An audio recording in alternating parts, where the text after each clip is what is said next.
we're going to call this the November meeting of Lenoir County Board of Education to order. We will recognize Mr. Harvey for the invocation. Thank you, Mr. Chairman. Let us pray. May the words spoken in this room tonight be beneficial to students, parents, staff, and administrators in our school system. And may we be led by the guiding principle to always base our decisions on the best interests of our young people. Amen. Amen. Please join me in the Pledge of Allegiance.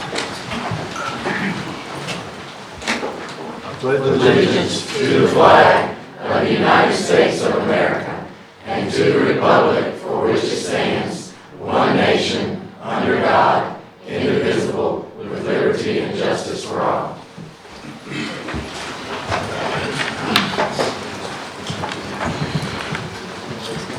We recognize Mr. Williams to present the agenda for this evening. Thank you, Mr. Chairman. Tonight we are submitting the agenda for your consideration and approval.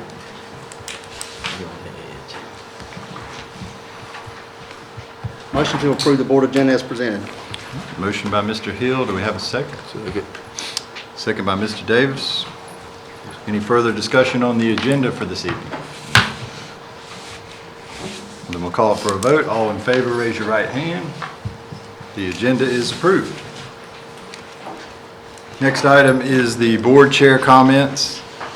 I want to welcome everyone back after the hurricane, the flood. I know it's been a trying time here in Lenoir County.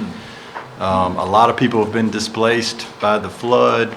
On behalf of the school system, I know Mr. Williams, Mr. Harvey, Ms. Herring, they've all been working diligently to get our facilities in order.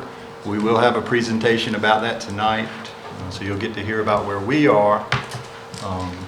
We certainly hope that everyone else who's been displaced or affected by the flood or the storm is doing well. If you're a parent or a student, you're having trouble getting to school, if you've been displaced in where you live and you may be in a different district now, just contact the school system. We've been working with people on a daily basis to try to figure out how to get them to school, to make sure that they are getting to school. And just please understand, we will be glad to work with anybody on these issues. We've been doing that for a while, and we want to make sure that we can do everything we can as a school system to help people who've been displaced by the storms and the flood. The next item for me is, if you may not have heard, but there's an election tomorrow. It's a small election. I just wanted to encourage everybody to get out and vote tomorrow. If you haven't already voted in early voting, please get out and vote. Unless you've been still out of power from the storm, you probably have realized that North Carolina will play a big part in the election this year. Everybody should be involved in this process. The election's also critical for our local leaders. Here in North Carolina, make your voice known. Your vote does count. You need to get out and vote. Please, everyone, do that. Speaking of elections, we do have one member tonight who is here for his last board meeting, Mr. Garland Nobles, who doesn't want me to talk about him, but I do want to recognize him. He's been an outstanding servant to our board. He's had a long history, even more than I know, serving the people of Lenoir County. I can say on my personal knowledge, frankly, I very much enjoy working with him. I can tell him now that this is his last meeting. Garland has really an innate sense of right and wrong and fairness that just pretty much permeates everything he does. And I think everybody who's dealt with him knows that. He's always the guy who is pointing out, is this fair to everybody involved? Are we being fair to our employees? Are we being fair to our students? And is this available to every student? Even a disadvantaged student, will he be able to participate in what we're doing?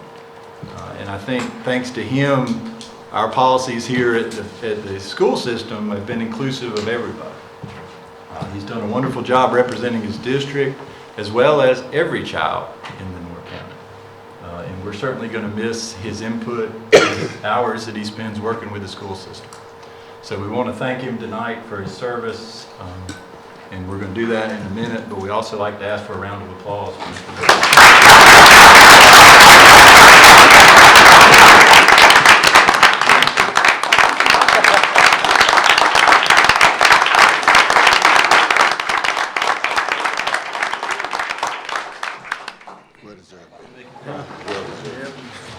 We'll open up to any other board members who want to say anything at this point. Is this where we start the roast? It has to be. No, I just want to say, Mr. Nobles, it's been a pleasure working with you these last 4 years. Being a veteran on the board that you have been and serving as many years as you have, you taught me a lot when I first got on the board, and we've communicated quite a bit, and I've learned quite a bit from you. And just like Mr. Sargent said, you always ask, well, is it fair to this person, is it fair to that person? But Merwin, I don't know, is such and such and such? I said, well, yeah, I think about it that way, but we'll think about it that way. But I just want to tell you, I certainly appreciate all your work you've done for the North County Public Schools over how many years? A lot. He didn't fall for that one. But yeah, it's been a lot of years, and for me personally, thank you so much for what you've taught me and for listening when I had questions and for giving me advice. I certainly appreciate it, and we'll miss you.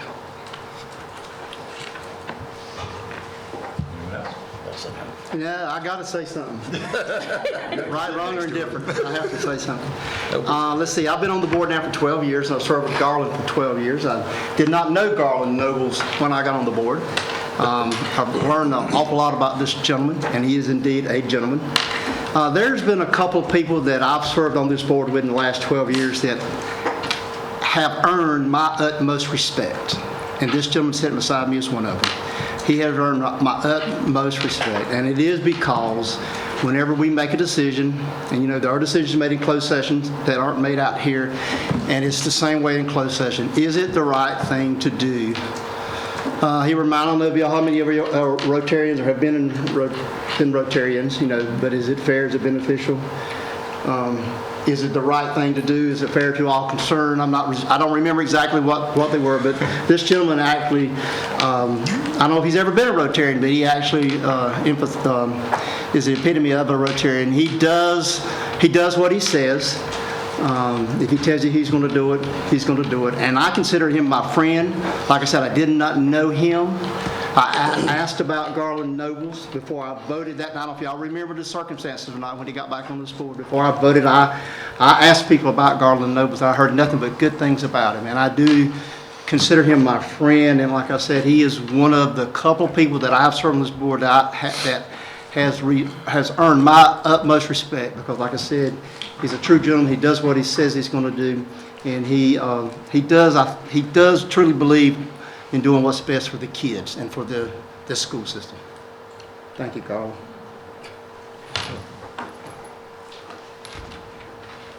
Don't want to cut anybody off.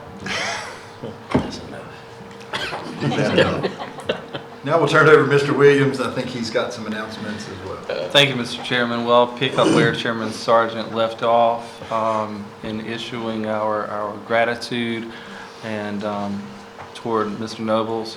It is indeed a very special board meeting tonight in this very important aspect that tonight, not that we say goodbye to Mr. Nobles, but we'll see you in other capacities. He's looking forward to retiring fully and spending more time with his family and traveling. I know he's looking forward to that, he's indicated. He's served this county faithfully and this Board of Education faithfully at 3 different time spans over the years.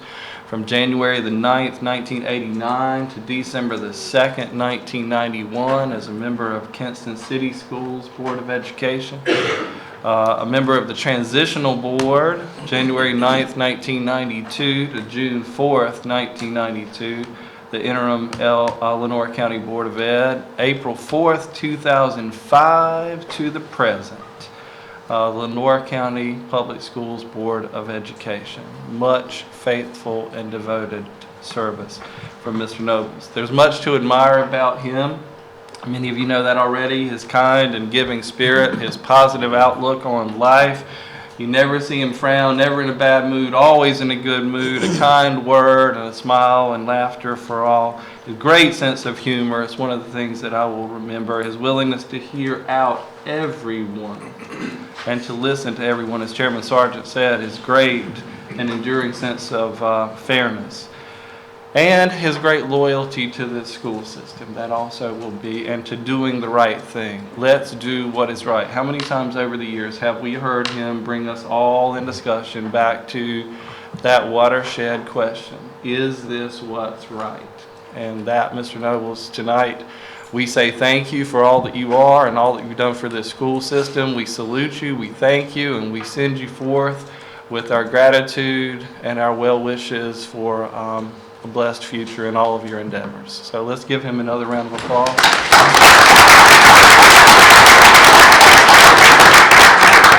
I will ask now, we have a plaque from Mr. Nobles. I will ask that Chairman Sargent and Vice Chairman Hill join me, and Mr. Nobles, you up front, please.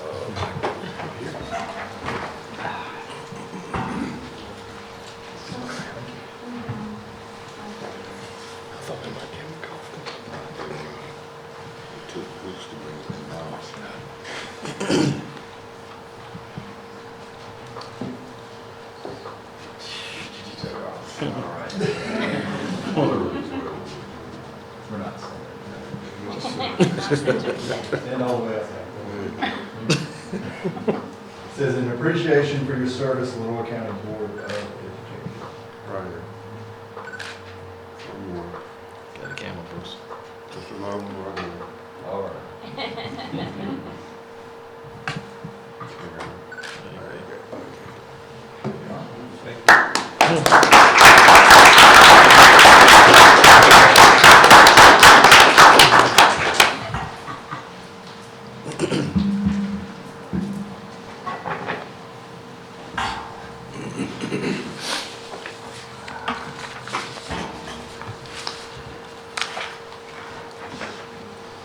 Tonight it's my great pleasure to help honor some of our teachers who have written many grants to secure additional funding for instruction in their classrooms. As you know, over the last few months, one of our goals has been to increase the number of grants that we receive, and one significant strategy that we've chosen to achieve that goal has been to dramatically increase the number of grant proposals we create and grants for which we apply. It's, after all, we realize that it's a sure no if you don't go and try for it. And in short, in essence, we've been trying for every single grant that aligns with our strategic goals and that can help us help our children in the classroom and increase funding for instruction. Why would we not do that? And we've been going after everything available to us. And tonight, it's my great pleasure to help celebrate the efforts of our teachers.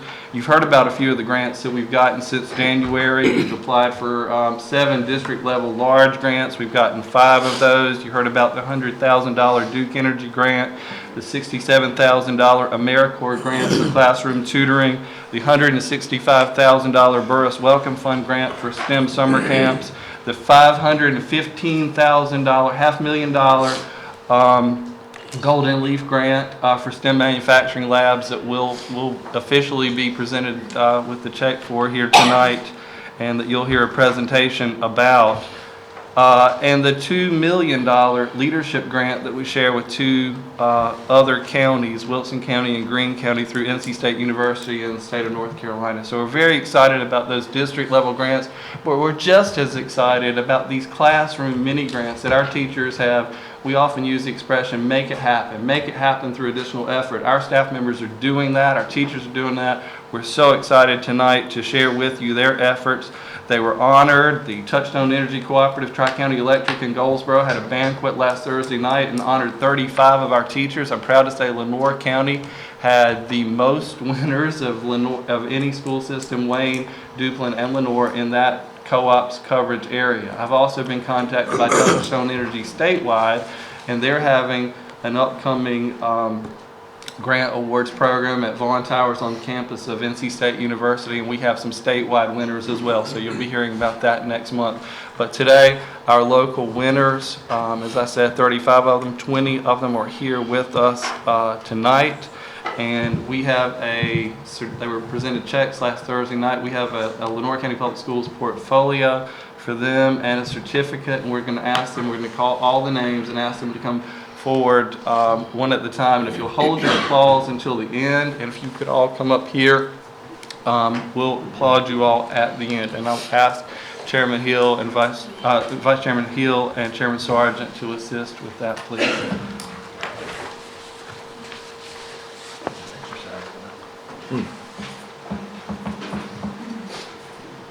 This is part of our wellness program.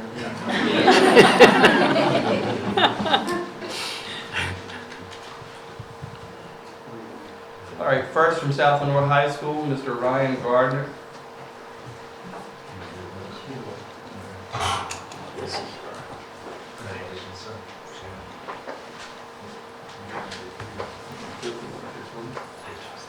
Okay, Mr. Joseph Noble, South Lenore High School.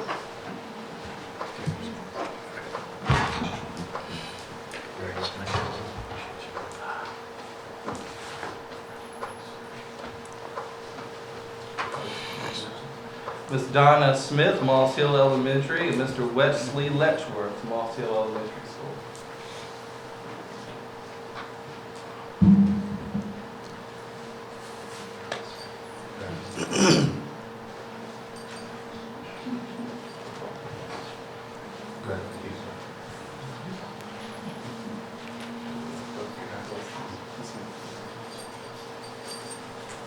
Okay. Ms. Karen McCarter, Banks Elementary School.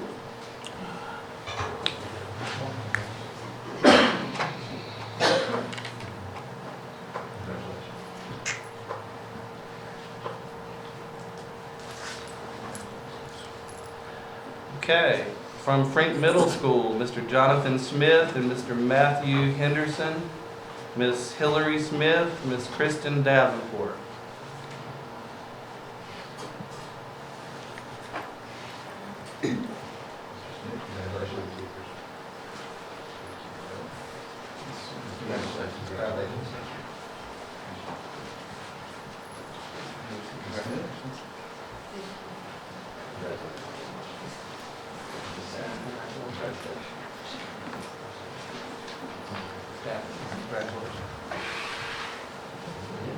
Okay, from Peak Hill Elementary, Ms. Leanne Hall, Ms. Amy Taylor, Ms. Brenda Griffin, Ms.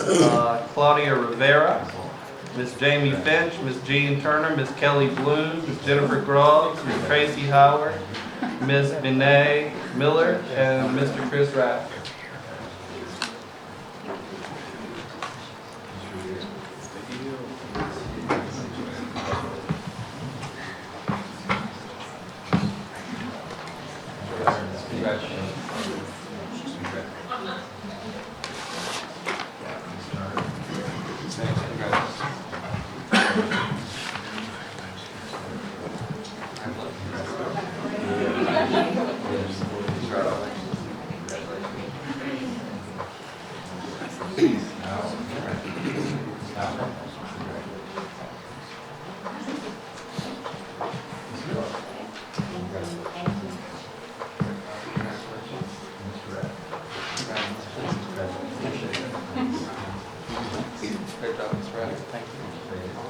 Let's give them a round of applause.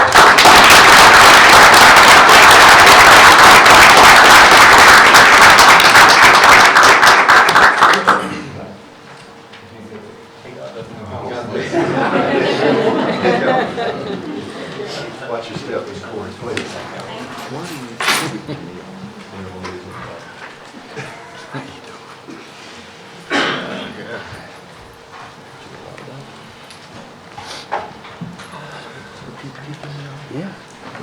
If Chairman Hill and Vice Chairman, if Chairman Sargent and Vice Chairman Hill, I keep justifying that, we'll stay up there. We do have the presentation from the Golden Leaf Foundation. We have this check for $515,000. Mrs. Herring actually received this officially. Golden Leaf was sending a representative tonight. He could not be here, but Vice Chairman Hill, you stand here, please. All right, big smile. That's good.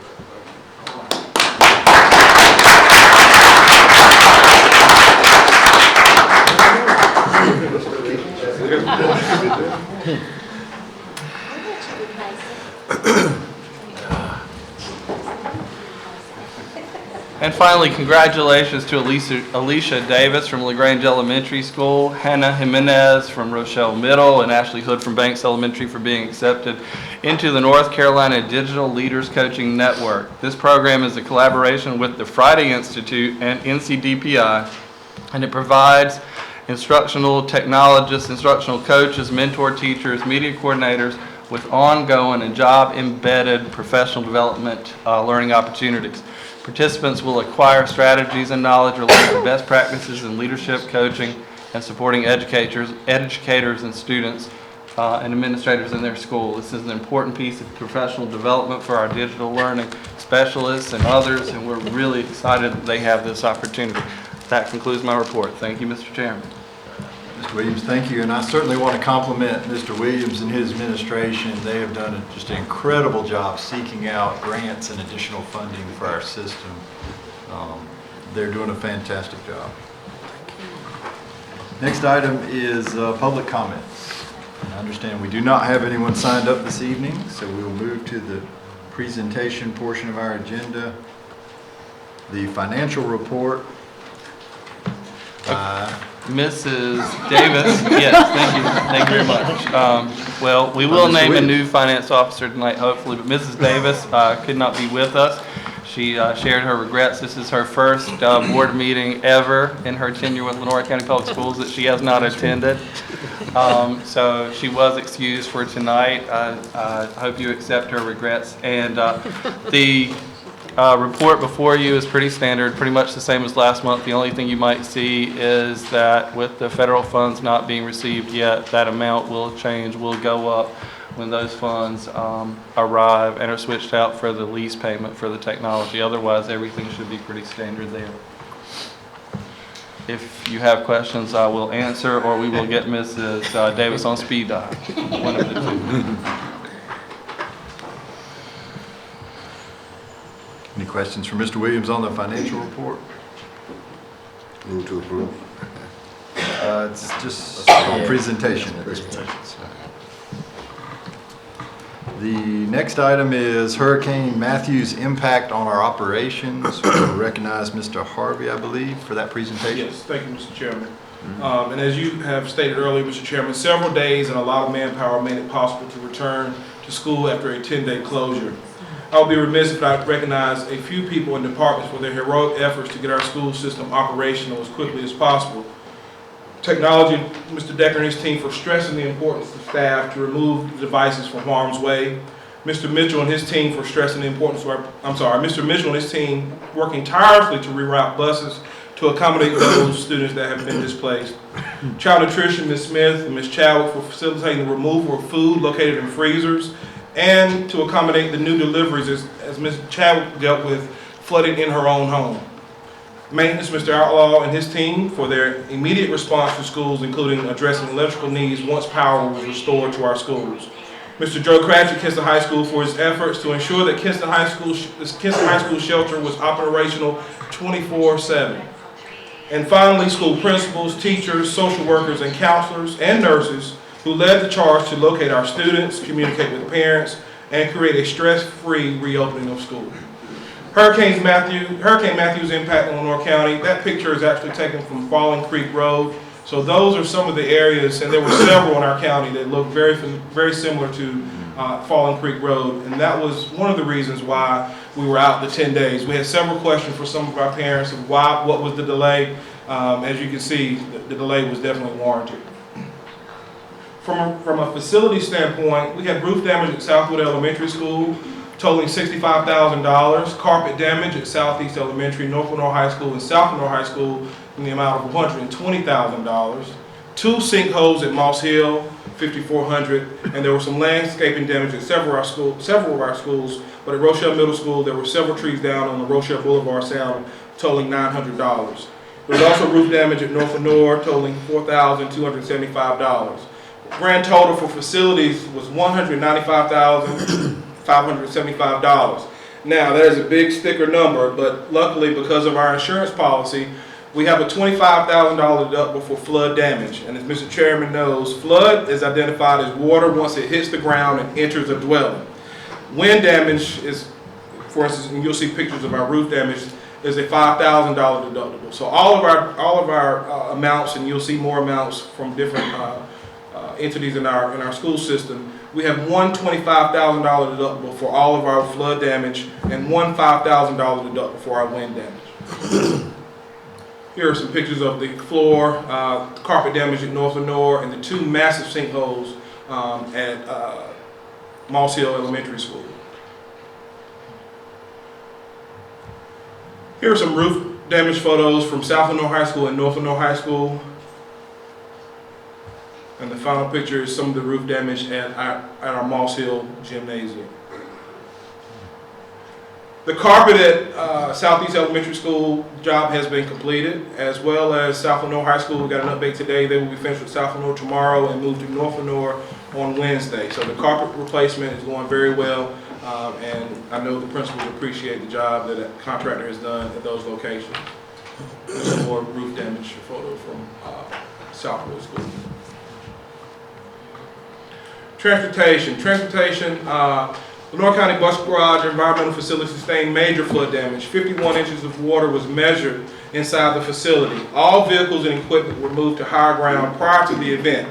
That should be applauded, and we have thanked Mr. Mitchell for his efforts. All of the buses, all of the lifts, all of our wreckers, anything that could physically move was moved to the South Lenore site or moved higher above flood stage. Without that, I'll probably say we wouldn't be in school today if Mr. Mitchell and his team had not been Johnny on the spot to make that happen. Some school systems didn't get their buses. Right. For instance, we had approximately 15 at the bus garage, and some school systems didn't get theirs for various reasons moved, but they spent 2.5 long days working into the night moving that stuff. Everything that could be unbolted and taken and put on trucks, forklifts, etc., and they moved it all. They did an awesome job, and we certainly celebrate them for that. There were some technology losses at the transportation department, and those are listed before you, totaling $8,900. This picture was taken as an aerial photo of the bus garage. I call your attention, if you look on that screen there, those are the bays where our buses are where the work is done on our bus fleet. Water is very high at that bay level. So nevertheless, it was a devastating sight. I went there. Mr. Mitchell and his team were there already cleaning the facility, moving what they could after the water receded.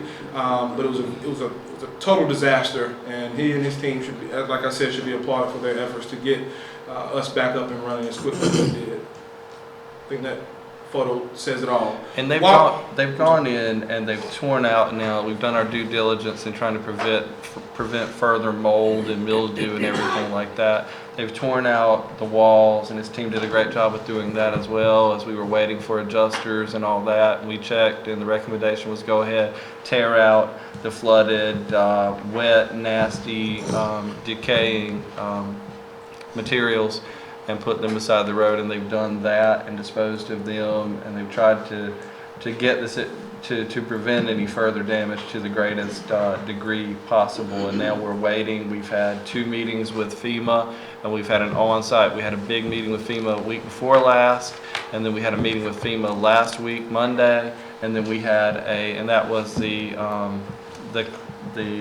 claims meeting for all people filing claims under county government, and our claim will be filed under county government.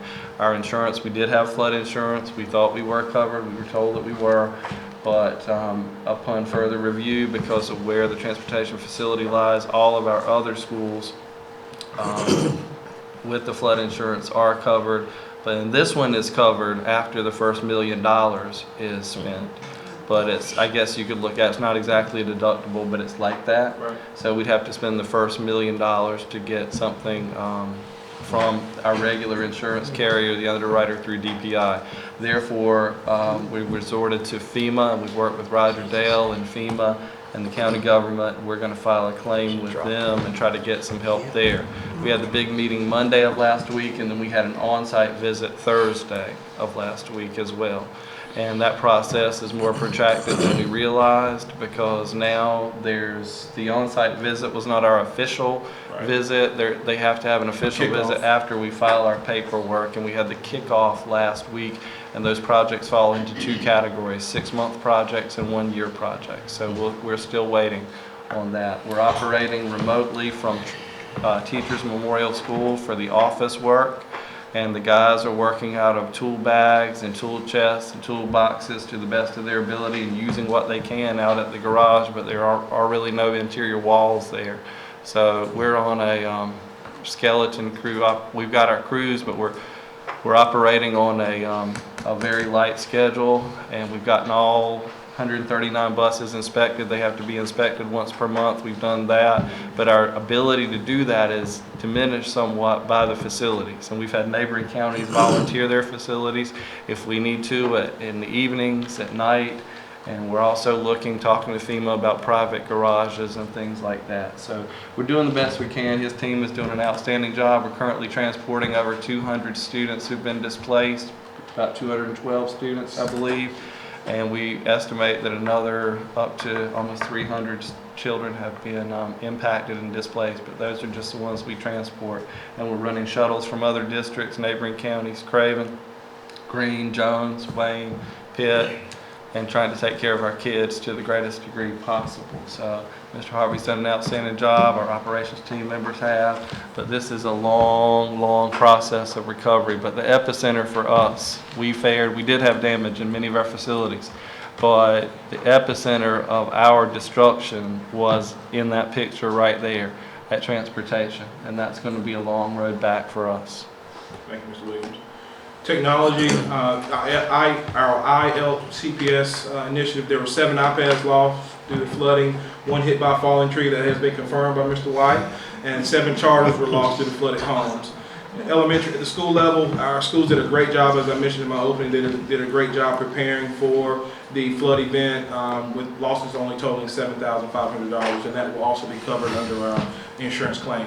Child nutrition, you heard me praise Ms. Danielle Smith and Ms. Chrissy Chadwick. Our schools, many of our schools had a food delivery on Thursday prior to the Friday event. All of that food had to be disposed, and unfortunately, we had several calls about that. Why did we have to throw the food away? We were without power for so long. It was just by law is what we were required to do. But all of that food loss totaled $69,078.08, and that will also be filed under our insurance claim. But thank you again, Ms. Smith and Ms. Chadwick, for your efforts there. Athletics, 8 days of practice was lost for fall sports. High school JV volleyball and soccer seasons were ended, and 2 middle school football games were lost. Varsity football teams were required to play 2 games in 1 week, and the varsity season was extended by 1 week by the Athletic Association to allow teams to complete their schedules up to Veterans Day, and regular seasons for volleyball and cross country and tennis were ended to adhere to the playoff reporting deadlines. Those decisions were not taken lightly. There was a meeting that Mr. Williams and I attended in Greene County with all of the high school ADs and principals, and the superintendent from Greene County was there as well. And none of those decisions were taken lightly, but it's what we were required to do because we could not allow our buses to travel on the roads without clearance from Roger Dale and his team. So unfortunately, we did lose some fall sports, but everybody is back playing now that could possibly do that according to the association. Student services, as Mrs. Williams mentioned, as of 10/24, there were 216 students displaced that required transportation. As a result of that, we're currently running 5 shuttles to 5 neighboring counties to get our students to and from school safely. As Chairman Sargent mentioned in his opening, we encourage parents, if you have not, we have not met your need, please notify your school. They will notify transportation. We will find a way to get you to and from school. We don't want to lose 1 student because of this flood event that we can possibly keep in our district. Thank you, Mr. Chairman. All right, any questions for Mr. Harvey on those issues? I just want to thank y'all for the job you've done. And Mr. Mitchell, your team's done a great job during this. I know it's been a lot of hard work. Thank you.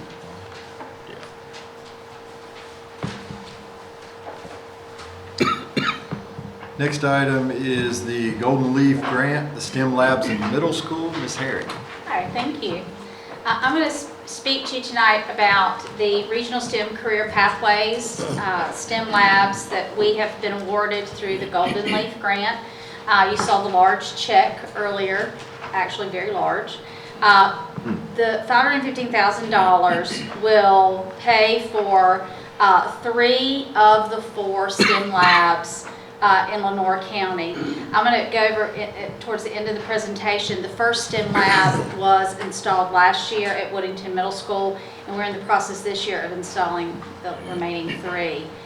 So we'll be installing the labs at Rochelle Middle School, E.B. Frank Middle, and Contentnia Savannah. The STEM lab installation schedule is as follows. This is actually the floor plan for Rochelle. December 12th to the 16th, the furniture delivery and build will occur. So Pittsco will ship the furniture, which is the desks and everything that are involved in the STEM labs. They'll ship them to each of the schools, and they'll bring their own people to build the furniture and install it. January 2nd to the 6th, there will be the curriculum installation, which will require IT representatives from Pittsco, and they'll work with our technology department to get that installed. And then the next week, January 9th through the 10th, they'll hold professional development for the teachers who will be teaching in these STEM labs. And then January 30th will be open for business, second semester. So we should have students in all of our STEM labs taking classes in middle schools for the first day of second semester.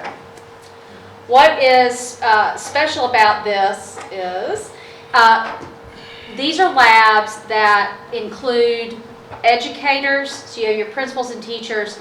They're sitting down with employers, local manufacturers, and with economic developers to make sure that the curriculum that is being used in these STEM labs is relevant and it's real.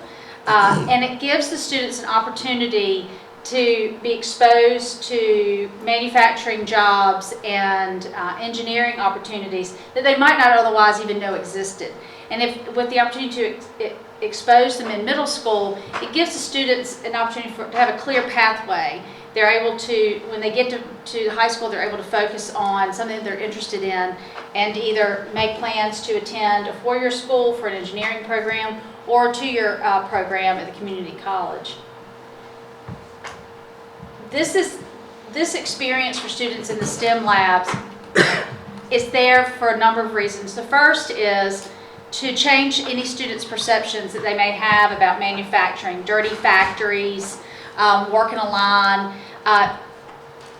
Students many times don't understand that many of these manufacturing factories, manufacturing facilities are incredibly clean and they're very high tech. And they don't know that unless they're exposed to it. And so we're able to change any students' perceptions that they may have prior to entering high school about what it means to work in manufacturing. And of course, once we're able to give them a really engaging, fun classroom learning experience in something that is real, something that's down the street, something that we're able to bring in folks and representatives from local industry to come and work with the children. Once you have that real world relevancy and the kids are having fun and they're engaged, and you throw that into a middle school classroom, then you're really going to have students that are excited about their careers and being able to set goals.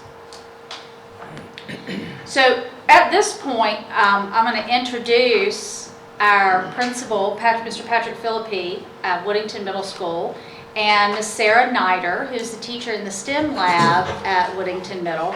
They are going to show you what the STEM labs are going to look like in the schools. Theirs have been installed, and Ms. Nider has had 2 semesters now, almost 2 semesters, with students working through the modules, and they're going to show you exactly what the classrooms look like and give you an idea of what it's going to be like starting in all middle schools on January 30th. And as they're getting set up, I want to point out, you see the $100,000 Duke Energy grant, the $500,000 Golden Leaf grant that we've been awarded had a matching component, and we were informed that we could be allowed, since we had just received this and it was a connecting project, that we could use the Duke Energy award of $100,000 as our matching, our good faith matching offer, so we didn't have to come out of pocket for the $100,000. So we really saved two ways. We got the $500,000 grant, plus we could use the $100,000 that we already have received as a standing match. Okay. Good evening. Good evening. Welcome. Last July, or July before, I got a phone call from Miss Lynch, Francis Herring, and the rest of the bunch, and they asked me a silly question: did I want a STEM lab? Yes. It's been one of the best things that's happened to Woodington Middle School in a long time. Our lab is actually in a double classroom with our renovations that were done in 1999. There was a wall taken down. 2 classrooms were made into one. It was used as a technology classroom for several years. Whenever we decided that yes, we were going to get it, we went to work scraping, cleaning, painting, redoing this classroom. This is just kind of a one shot of our room. We have 14 modules in our STEM lab. We cover everything from sustainable agriculture to CAD, robotics, all the way down to electronics. Several different things. Here you see the modules. Ms. Snyder, I'm going to let her speak about the modules. She is taking it by the horns, and she does a great job with her students in the classroom. Well, this is the list of our modules that we have, and we recently just added 2 3D printing modules that we're offering to our 8th graders for them to experience. One of them is vehicle engineering and design solutions. But these are just a list of them. I have some pictures that we'd like to show you and explain some of the stuff that they're doing. In the modules, they have 7 sessions. And in the first session, they take a pre-test just to test their knowledge and see what they know. And they also work by themselves. You know, other parts of the modules, they get to work with their partners, but mainly the pre-test and post-test, they just work by themselves individually. In 3 sessions of the 7 sessions, there's RCA questions, and those are research questions where they use their module library to research the answers. And then the challenging questions where they look at graphs and they try to determine the answer by looking at the graph. And then application questions, which are just math questions and then using a calculator to try to determine the answer. And then we also have all the hands-on activities.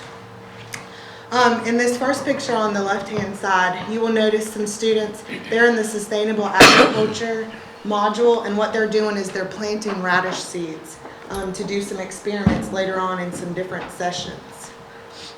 In the top right corner, we have students. They are trying to create a police siren using jumper cables and resistors and chips and test leads. The bottom right, we have some students. They're in the fitness and health, so they're testing their rates, their pulse rates after they exercise and then when they just stand. So they're measuring those. This one is a really big favorite. It's the applied physics, and these students are measuring acceleration and velocity by using the air track race cars and along with the air track, and they're timing them. In the left side, you'll notice students, they are looking through a microscope. They're in the microbiology module, and they're looking at different bacteria that there could be. And then in the top right, these guys are in the weights and measures module, and they are developing their own form of measurement by measuring their wrist and their waist and their height. And then in the bottom, these girls, they are assembling a nightlight. They're using jumper wires, resistors, and test leads, and they're just trying to get it to light up. And then this is our favorite, one of our favorites. A lot of the kids love it. But it's the CNC manufacturing one, and the students are manually milling the milling material. They have to manually move the form to make the square. And they notice, wow, you know, it's really, really easier just to program it and it comes out perfect. But whenever they have to do it themselves, they're like, man, my circle looks terrible. So they really like this one. On the left side, we have a gentleman. He is changing out the air filter in the engine, and that is in engines. The top right is sustainable agriculture again, and what the students are doing is they're testing the pH levels in the soil. And then the bottom right is the girls are just looking at the different organs in the body systems module. And then lastly, this is a student, they completed the police siren, and I don't know if you'll be able to hear the sound.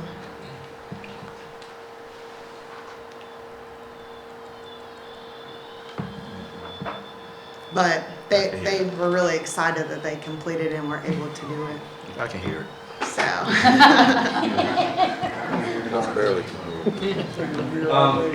The thing about the STEM lab is, of course, we do, we've got the 6th grade through the 8th grade all go through these modules.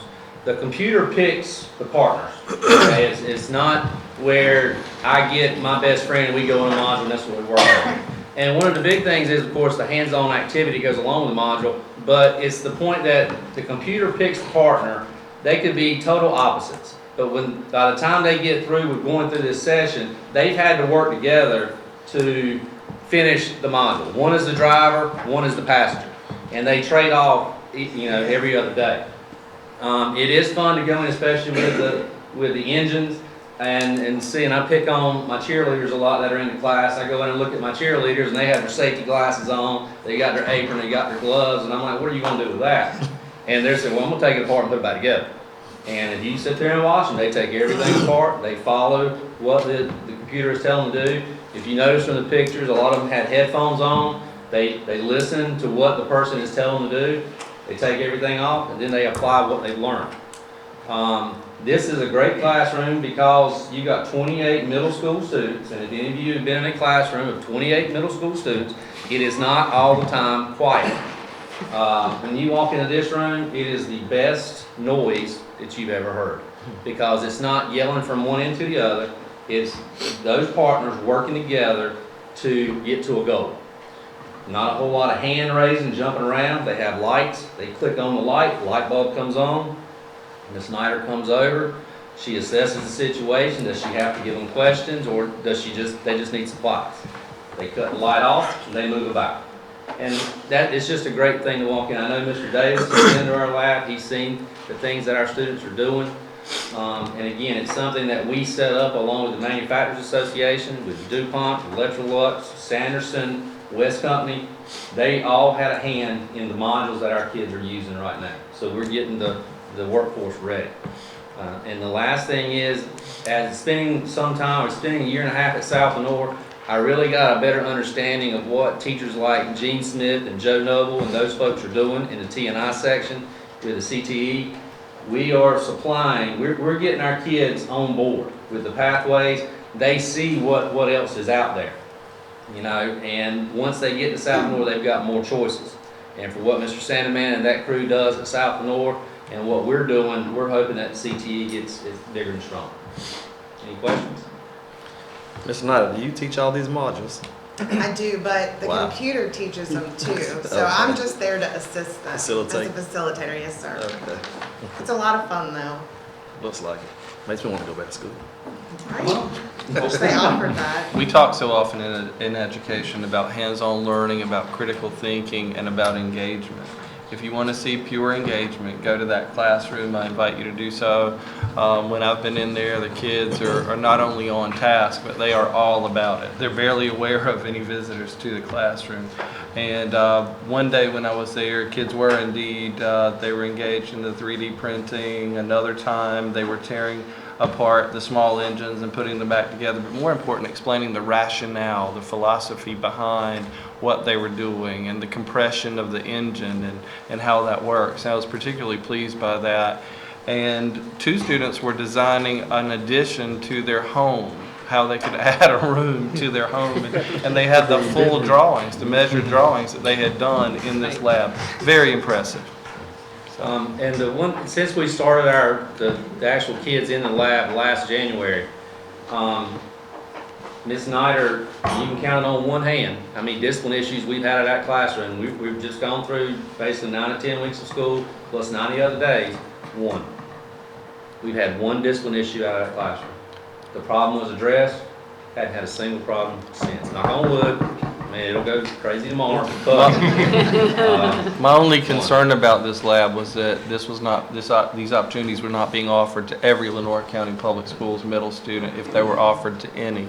And that has been addressed, and we're implementing immediately in the 3 other middle schools, and we're very excited about that. by the time our sixth graders that start in the program make it through 8th grade, they should have been in every single module that we offer. Thank you. Thank you. Thank you. Next item is the instructional progress summary. Ms. Herring. Hi, it's me again. So I've asked Mr. Harvey to help me. My notes that I've written aren't showing up when I'm presenting, so Mr. Harvey's going to navigate the slides for me while I read my notes to you. So we're here tonight to talk about the school improvement plans and the new NC STAR format. So what is NC STAR? It's a web-based tool that guides a district or school leadership team to chart improvement and manage the continuous improvement process. So from here forward, our school improvement plans will be housed online, allowing for weekly or at least bi-weekly updates on progress. The process of school improvement is focused, the school improvement process is focused, as it should be, on process and not the end product. School improvement plans will never be complete, but rather a continuous stream of goal setting and goal accomplishment. The federal government required all priority and focus schools to transition to NC STAR last April. The state of North Carolina then adopted NC STAR for all low-performing schools this summer. LCPS made the decision to use NC STAR in all of our schools this summer in order to ensure continuity throughout the school system. As soon as schools received their username and password, they've been building their plans and beginning the work of school improvement. While the time frame has shifted some with this transition to NC STAR, all schools have been actively involved in the school improvement process. The state had set the deadline at November 30th, but then moved it to January 6th after Hurricane Matthew. The district's plan for continuous improvement has centered around sound, research-based practices. We've provided and have continued planned professional development to support these practices, and we are very excited about the direction that our district is taking. We have implemented curriculum guides in kindergarten through 8th grade in reading and math. We are working presently on the curriculum guides for science K-8. We've created curriculum guides for all the high school EOC tested areas. We have implemented lesson plan formats, templates to be used and turned in daily. We are putting a focus on instruction, and you'll find that in our curriculum guides because that's where the learning targets are identified. All teachers are teaching the same targets. We've implemented a walkthrough instrument to give principals and district level administrators the opportunity to quickly move through classrooms at all schools to monitor teaching and learning. And we're also implementing with fidelity professional learning communities. We've provided training to our principals and are in the process of training our staff. We've talked about PLCs for a long time, but it has become a major priority for us. NC STAR includes everything from before. Everything that you found in a school improvement plan is in NC STAR. The Title I plan, the school improvement plan, low performing plan, focus priority plan, the test data, objectives with the measurable goals, posted team meeting dates and times, the list of school improvement team members, the meeting minutes from from every meeting are uploaded. But it also offers more than what was offered previously in our traditional school improvement plan templates. In NC STAR, everything is time-stamped. So it's impossible for this planning document to sit on a shelf. It requires up to 3 tasks for each objective, and it requires the school improvement team to identify a person to complete that task. It requires 2 mandatory meetings a month where the agenda has to be entered and the minutes have to be uploaded. There's flexibility to identify new objectives as the old objectives are met, but at the same time, you're still maintaining 12 objectives. The school improvement plan is never finished.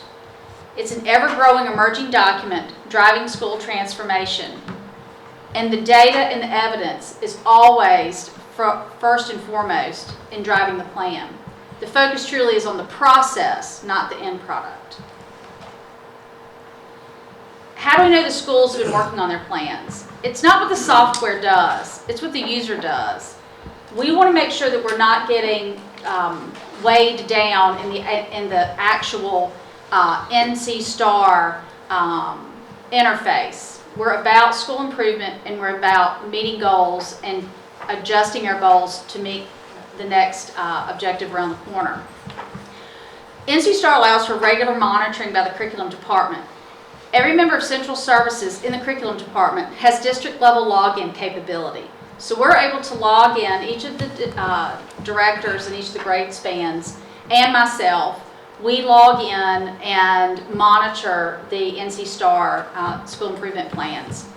It gives us an opportunity to provide virtual real-time coaching, comments, and monitoring of meetings in progress. It also has multiple professional development sessions have been offered for our principals and our process managers. We've been providing professional development now for several months. Our last scheduled PD is November 9th, which is this week. And Ms. Letchworth has been offering one-to-one sessions with our process managers and principals. And she's been to every school and sat down with every principal and every process manager and worked with them one-on-one. There's also going to be a visitor login available for every school on their school websites. The law requires that the school improvement plans are posted on school websites. Of course, that has not changed. But the way it looks now is instead of having the actual document posted on the website, our visitors will have a login, and they'll be able to log in directly to NC STAR.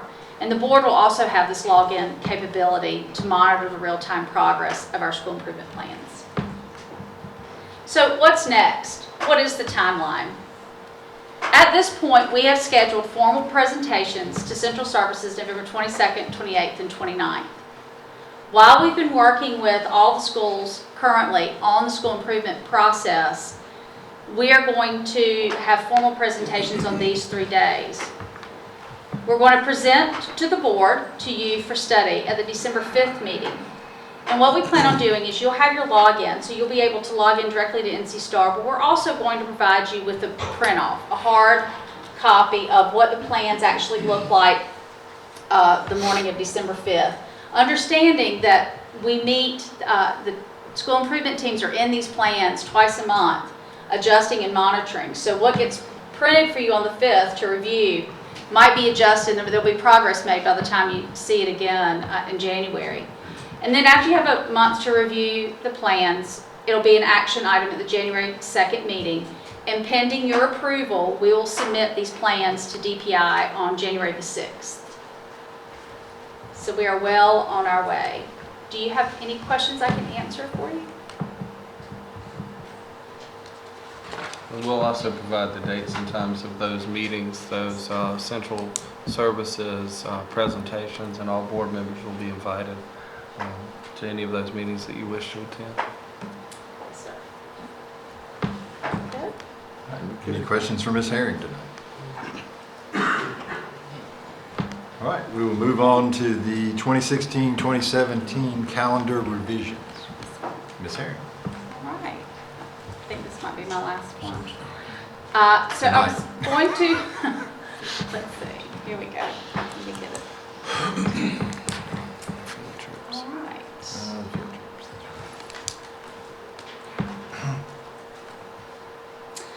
Okay, so what I've presented for you is a one-page document that summarizes the school calendar revisions due to Hurricane Matthew. We reviewed the days that were lost and the best ways to accommodate that. At the end of the day, what we were most concerned about and what we really had to deal with is children lost 10 days of instruction. And that 9 weeks lost 2 weeks of instruction. So in an effort to give students an opportunity for a few more days of learning in that 9 weeks, we just shifted everything a few days. There's two things that are really very important. We have no scheduled holidays have been interrupted. So to date, we've not interrupted any of the scheduled holidays. The day before Thanksgiving is still there, Veterans Day this week, Christmas. We haven't adjusted any holidays at this point. And we have already made up 1.5 days. So we had a half day and an early out that week in October when we return the 27th and 28th, and we made those full days. So if you look on the October, the 19th, the 20th, and the 21st were actually converted to work days. We were able to bring the staff back to school those 3 days. And so we identified those on the calendar as work days. October 27th and 28th were converted to full student days. The second 9 weeks report card was adjusted. We moved it from November 3rd to November 9th, essentially giving the teachers and students another week. The first semester report card for high school moved from the 25th of January to February 1st. The progress reports moved from December the 6th to the 13th, again just sort of pushing it a week. And the end of the first grading period moved from October 27th to this coming Friday, last Friday, November 4th. So the end of the second grading period moved from January 20th to the 25th. So what that really impacts are the exams at the high school. They were moved, they were sort of shifted one more week later. So it gave everybody an opportunity, again, to make up some of that instructional time. The January workdays then, which really the January workdays are in place for the high schools to do final exams and transition from first semester to second semester and get those report cards out. Those were just shifted from the beginning of the week. They were going to be the 23rd and 24th, and we just shifted them to the end of the week, to the 26th and the 27th. So nothing major or drastic. We just did just rearranging and shifting a few days out to give us some more time in the classrooms during the second 9 weeks. Do you have any questions? Anything that? Third item be first 9 weeks? First semester report card. Third item. Second 9 weeks report. No, that is for elementary. No, so the report cards go out after second 9 weeks, at the end of second 9 weeks. Is that right? Second 9 weeks report card. No, first 9 weeks. First to be first. Sorry. Is that right? Yep. Could you just tell me Yes, sir. exactly how many hours did we miss and how many are we going to make up? Well, I can't answer all of that for you. We are patiently waiting for the General Assembly to reconvene in January. They might reconvene in December. We're not sure. We've been told they might come back early. But we don't know yet how many of the 10 days are going to be excused. And we really can't depend on assuming that any will. And I shared with y'all the governor's order and all that, just encouraging the General Assembly to work with us, and some members of the General Assembly have pledged to advocate for some relief with the days. But we missed 10 full student days, and the teachers were able to work that last Wednesday, Thursday, Friday, but 10 full student days. We did change the Thursday, that was an early out day, to a full day, so we recovered a half day there, and then the Friday that was a work day 2 Fridays ago, we changed to a full student day. So of the 10 days we missed, we did get back a day and a half. So if, for instance, 8 days were waived, during Floyd, all but 4 days were forgiven. But not all of them. I think it was 17 full days out and all but 4 were dismissed. But one good point, the School Boards Association and others, including Carolyn and Tharrington Smith, have encouraged us, and my friends in the western part of the state have encouraged us to remember, is that they routinely miss a lot of days. My friend in one western North Carolina county told Mr. Harvey and me at a meeting 2 weeks ago that they missed 41 days of school last year because of weather. So, and they've built in more minutes as a routine process to their school year to accommodate that. So we can't really count on anything necessarily happening. At this point, we have held off as requested on adjusting the calendar in major days or bringing that before you all to do and taking holidays. But at this point, of the 10 days, we recovered a day and a half of that. For instance, if they were to waive 8 days, we have enough with a day and a half. We have enough hours, even with inclement weather projections, to absorb the rest of the hours. And if they did 5 days, if they were to do 5 days, then it would depend on what we do. But we'd work it out. But then the other variable is what happens after Christmas, or even possibly before, but generally after Christmas with inclement weather days. So at this point, we're confident that we'll be okay, but we're like most of the other districts in the area. We've not made any radical plans with holidays at this point. So was Lenore County ever designated as a disaster area? Yes. Well, so does that play into the, I guess, how the General Assembly looks at it? Certainly, I think it will.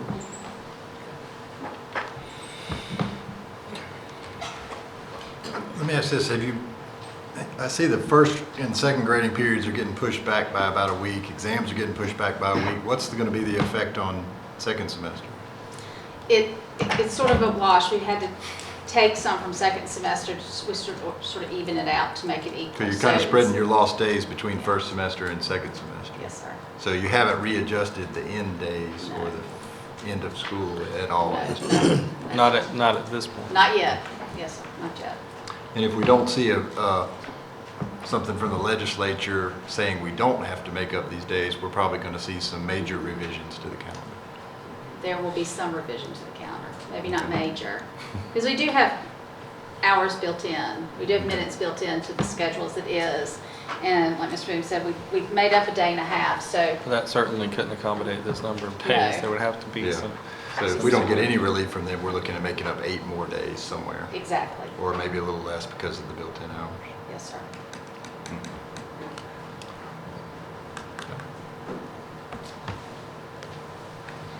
Any idea when that session may be?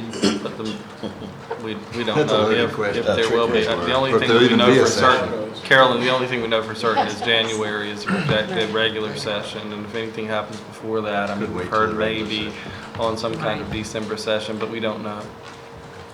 But the key factor here is the first semester, particularly at the high school, with 10 lost instructional days. And now we're at 8.5 lost instructional days, and we've tried to lessen that impact on our students because it simply wasn't fair. There's a fixed end date with fixed assessments, and we've worked to try to lessen that impact on our students.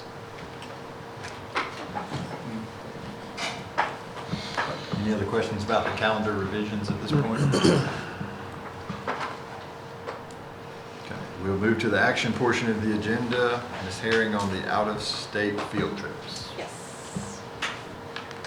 So we have 3 field trips that we would like for you to consider this evening. The first is Whittington Middle School. 8th grade students would like to travel to Charleston, South Carolina on April 28th, 2017. Whittington Middle School 6th grade students would like to travel to Williamsburg, Virginia on May 12th, 2017. And South Lenore High School's FBLA students are requesting to travel to Daytona Beach, Florida on November the 11th. Do we have a motion to approve those? Move to approve the 3 out-of-state field trips. Motion by Mr. Smith. Do we have a second? Second. Second by Mr. Davis. Any discussion about the out-of-state field trips? And we'll call for a vote. All in favor, raise your right hand. They are approved. Thank you, Ms. Herring. Now we will entertain a motion to go into closed session. I move that Lenore County Board of Education go into closed session on North Carolina General Statute 143-318.11 to prevent the disclosure of confidential personnel files, to consult with the board's attorney in order to preserve the attorney-client privilege, and to consider matters relating to initial employment of an individual employee. Motion by Mr. Hill. Do we have a second? Second. Second by Mr. Nobles. Anything you want to add to that, Ms. Ford? No. All in favor, raise your right hand. We are now in closed session. All right, we are back in open session. We'll entertain a motion to approve the personnel report with the addendum. Motion to approve the personnel report and addendum as presented. All right, motion by Mr. Hill. Do we have a second? I'll second that. Second by all in favor of the personnel report with the addendum, raise your right hand. It is approved. Do you want to announce or you? It's my pleasure this evening to welcome to our school system family our two newest administrators. First, I will start with the new assistant principal at North Lenoir High School, Miss Lynn Morris. Miss Morris, if you would stand.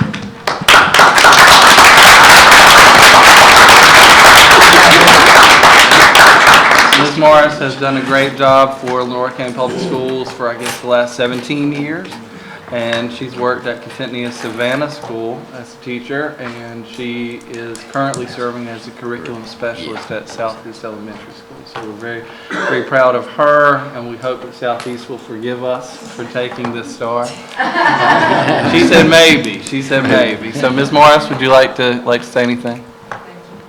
Thank you. Okay. Thank you very much. And also to the Central Services team, we're very proud to welcome the replacement for Ms. Lisa Davis. Mr. Eric Adams is coming to us from Jones County Schools. And would you like to say anything? Mr. Adams is welcome here. Good evening, everyone. I'd like to thank you for this opportunity. I appreciate the opportunity. I've had a great meeting with Mr. Williams and his team, with Mr. Harvey and Ms. Herring and Ms. Robertson. And I'm excited for the opportunity, and I do not take lightly the position that's being bestowed as the steward of the budget and the funds of Lenoir County schools that are for the benefit of the students. Thank you, Mr. Adams. Thank you. All right. Thank you, sir. Thank you, Mr. Williams. We entertain a motion to adjourn. You want the honors? Yeah. Motion made by Mr. Nobles to adjourn the meeting. Second. Second by Mr. Anderson. All in favor, raise your right hand. We are now adjourned.